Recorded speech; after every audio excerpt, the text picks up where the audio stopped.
बिस्मिल्लाहिर्रहमानिर्रहीम। अस्सलाम वालेकुम नाज़रीन, तारीख की दुनिया में खुशामदीद। मुझे डॉक्टर अली कहते हैं और आज तारीख के झरोकों से हम एक ऐसे गुमनाम हीरो को तज़किरा करेंगे कि जिसकी महारत की वजह से पाकिस्तान का एटमी प्रोग्राम मुमकिन हो सका और पाकिस्तान इस्लामी दुनिया की पहली एटमी कुव्वत बना। वीडियो की तफसील में जाने से पहले हमारे चैनल को सब्सक्राइब कीजिए और बेल आइकन को जरूर दबा दीजिएगा ताकि हमारी आने वाली वीडियोस सबसे पहले आप तक पहुंच सकें। और कमेंट सेक्शन में पाक फौज जिंदाबाद का नारा कमेंट जरूर कीजिएगा। नाजरीन, पाकिस्तान को एटमी कुव्वत बनाने के लिए बेशुमार गुमनाम हीरोज ने काम किया है। बेशुमार वतन के ऐसे बेटे जिन्होंने दुनिया भर की स्क्रैप मार्केट से एटम बम बनाने के लिए वो हिस्से पुर्जे इकट्ठे किए और उन्हें खुफिया तरीके से पाकिस्तान मुंतकिल किया, तब जाकर पाकिस्तान का ये एटम बम बना। और नाजरीन, इन तारीख राहों में हमारे बेशुमार गुमनाम हीरोज अपनी जिंदगी की बाजी भी हार गए, जिनकी शहादत की खबर सिवाय उनके अहले खाना के और किसी को नहीं है। नाजरीन, आज की वीडियो में हम जिक्र करेंगे पाकिस्तान के उस हुनरमंद हाथ का कि जिसकी बदौलत पाकिस्तान के एटमी प्रोग्राम का इब्तदाई हिस्सा मुकम्मल हो सका। जी हाँ दोस्तों, आज हम दास्तान लेकर आए हैं एटमी प्रोग्राम के गुमनाम मोहसिन बाबू लोहार की कि जिसकी महारत की बदौलत पाकिस्तान के एटमी प्रोग्राम का इब्तदाई हिस्सा मुकम्मल हुआ और ये सफर आगे बढ़ सका। नाजरीन, भारत ने 1974 में एटमी धमाके कर दिए थे और वो पाकिस्तान के लिए मुश्किलात दिन ब दिन खड़ी करता चला जा रहा था। ऐसे में पाकिस्तानी साइंसदानों का हंगामी इजलास बुलाया गया। वक्त कम था और काम बहुत ज्यादा। नाजरीन, पाकिस्तान को सबसे पहला मसला ईंधन बनाने वाली गैस सेंट्रीफ्यूज की खराबियां थी। इजलास में पाकिस्तानी रियाजीदान, धातुओं के माहिरीन और एटमी साइंसदान सब शरीक थे और सब ने मशीन के नक्शे, कैलकुलेशंस और धाती मुरक्कब हर चीज का जायजा ले लिया, मगर मसला इतना गंभीर था कि किसी की समझ में नहीं आ रहा था कि क्या किया जाए। नाजरीन, पाकिस्तान के एटम बम बनाने में गुजरांवाला के उस बूढ़े लोहार का क्या किरदार था और ये कौन सी मशीन थी, इससे क्या काम लिया जाना था, इस पर आज हम तफसील से बात करेंगे। नाजरीन, पाकिस्तान का एटमी प्रोग्राम 1972 में डॉक्टर मुनीर अहमद खान की सरबराही में शुरू हो चुका था और पहला काम पाकिस्तानी साइंसदानों को एटमी ईंधन की तैयारी के लिए कारआमद ताबकार मवाद बनाने वाली मशीन गैस सेंट्रीफ्यूज पर तहकीक करना थी। नाज़रीन, ये मशीन मधानी के उसूल पर काम करती है। जैसे मधानी दूध में से मक्खन निकालती है, गैस सेंट्रीफ्यूज ताबकार मवाद को इंतहाई तेजी से एक गोल सिलेंडर के अंदर घुमाकर कारआमद और गैर कारआमद एटमों को अलग करती है।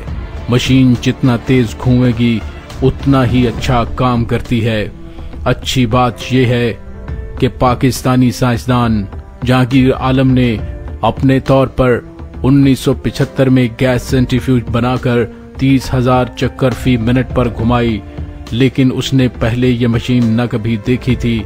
सिर्फ अपनी किताबी मालूमात पर इतनी पेचीदा मशीन बनाकर कामयाबी से चलाई। जहांगीर आलम का मंसूबा तो काम कर गया, मगर फी मिनट 30,000 चक्कर कम थे और इस रफ्तार से एटमी ईंधन बनाने में बहुत तवील अरसा लगता। पाकिस्तान के बड़े साइंसदान सर जोड़कर बैठे और मसले का हल तलाश किया। कई तरह के हिसाब निकाले गए, लेकिन कामयाबी न मिली। साइंसदान हैरान रह गए कि हिसाब के मुताबिक ऐसा होना मुमकिन नहीं था। डॉक्टर AQ खान, जो खुद धातुओं के माहिर यानी के मेट्रोलॉजिस्ट थे, वो भी हैरान रह गए कि इतनी मजबूत धात कैसे टूट गई और साइंसदानों का हंगामी इजलास बुलाया गया। इजलास में मौजूद चंद अफराद ने एक अजीब बात कह डाली।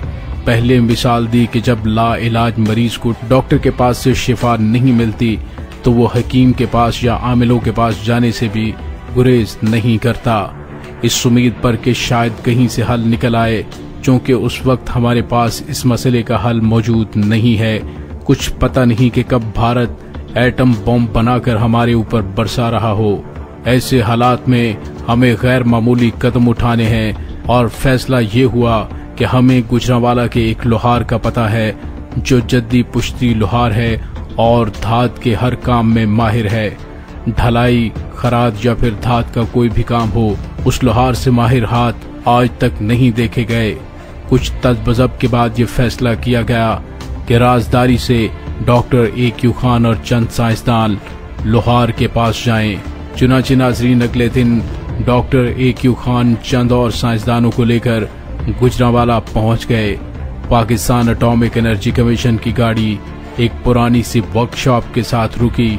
वहां पर एक 50-55 साल का लोहार अपनी भट्टी के सामने बैठा गर्म धात के टुकड़े पर हथौड़े चला रहा था। डॉक्टर AQ खान साथियों के हमरा अंदर गए और लोहार का काम खत्म होने का इंतजार किया। जब लोहार फारिग हुआ तो उसने पहला सवाल किया कि साहब क्या दरांतियां बनवाने आए हो?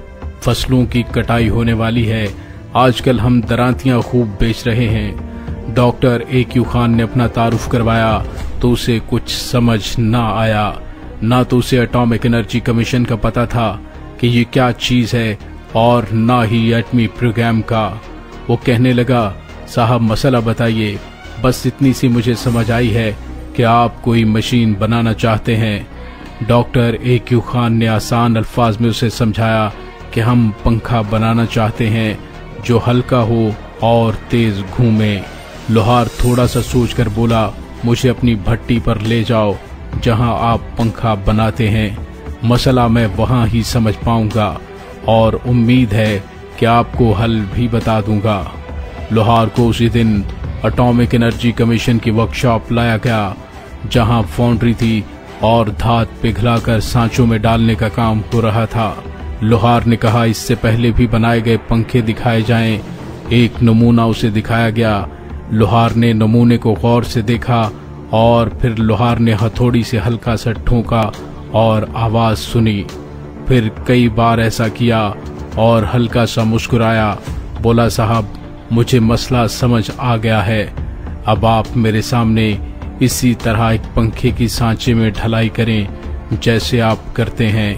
नाजरीन, शाम का वक्त हो चुका था और अमले को अपने अपने घरों को जाना था, मगर इस दिलचस्प सूरत हाल को देखने के लिए सारा अमला रुक गया और वर्कशॉप में एक छोटा सा हुजूम लग गया जिसमें नए इंजीनियर्स भी शामिल थे और पुराने भी। धाती मुरक्कब को भट्टी में डालकर पिघलाया गया और लोहार के सामने सांचे में डाला गया। लोहार खड़ा देखता रहा और फिर बोला, साहब मसला ये है कि आप सांचे में धात बहुत आहिस्ता डाल रहे हैं। वो ये रहा है कि सांचे में पहले जाने वाली पिघली धात ठंडी हो जाती है और पीछे आने वाली निस्बतन गर्म धात इसके साथ जुड़ नहीं पा रही और आपका पंखा इसीलिए कमजोर बन रहा है। डॉक्टर AQ खान और वहां मौजूद तमाम इंजीनियर्स लोहार का तरीकाकार और मुहारत देकर हैरान रह गए। उसी रात लोहार को मुनासिब मुआवजा देकर वापस उसके घर छोड़ दिया गया। अगले दिन फ्लो रेट का दोबारा से हिसाब लगाया गया। जैसा लोहार ने कहा था उस कैलकुलेशन में गलतियां पाई गईं। धात की ढलाई का नए सिरे से तयन किया गया और फिर तेज ढलाई से बने पंखे जब चलाए गए तो पहले 60,000 चक्कर फी मिनट में घुमाए गए, फिर मशीन से निकालकर लेबोरेटरी में जांचे गए और पंखे बेहतरीन शक्ल में थे और किसी किस्म की टूट फूट और नुकसान के शवाहिद न मिले। तो डॉक्टर AQ खान ने पंखे की मजबूती देखते हुए मशीन की रफ्तार और तेज करने का फैसला किया और पंखे 80,000 चक्कर फी मिनट पर घुमाए गए। फिर लेबोरेटरी में तजर्बा हुआ, 80,000 RPM पर भी पंखे बगैर नुकसान के चलते रहे और यूं पाकिस्तान की पहली गैस सेंट्रीफ्यूज का हतमी नक्शा बनाकर बड़े पैमाने पर पैदावार शुरू की गई। नाज़रीन, उस मशीन का सरकारी नाम पाकिस्तान 1 या P1 था, मगर एटॉमिक एनर्जी कमीशन के चंद नौजवान इंजीनियर्स ने लोहार की याद में उस मशीन को बाबे की मशीन कहा और इस तरह पाकिस्तान के एक हुनरमंद और तजर्बाकार ने अपने तजर्बे की बुनियाद पर मशीन की तैयारी में कई महीने का वक्त बचा दिया। 1978 में पाकिस्तान का एटमी ईंधन बनाने का कारखाना मुकम्मल और बड़े पैमाने पर काम करना शुरू हो चुका था और कतार दर कतार खड़ी हजारों की तादाद में बाबे की मशीन यूरेनियम उगलने लगी और उस पाकिस्तानी गैस सेंट्रीफ्यूज के डिजाइन में बाद के कई सालों में मजीद बेहतरी लाई गई और रफ्तार बढ़ाई गई। आज की सेंट्रीफ्यूज मशीन P4 2 लाख चक्कर फी मिनट पर घूमती है। नाज़रीन, हमारा सलाम है वतन के उन गुमनाम हीरोज को जिन्होंने पाकिस्तान के एटमी प्रोग्राम में अपना जरा सा भी हिस्सा डाला। पूरी कौम का सलाम है वतन के उन मोहसिनों के नाम जिनकी कोशिशों और कुर्बानियों की वजह से आज पाकिस्तान इस्लाम का नाकाबिले तस्खीर कला बन चुका है। पाक फौज जिंदाबाद, पाकिस्तान पाइंदाबाद।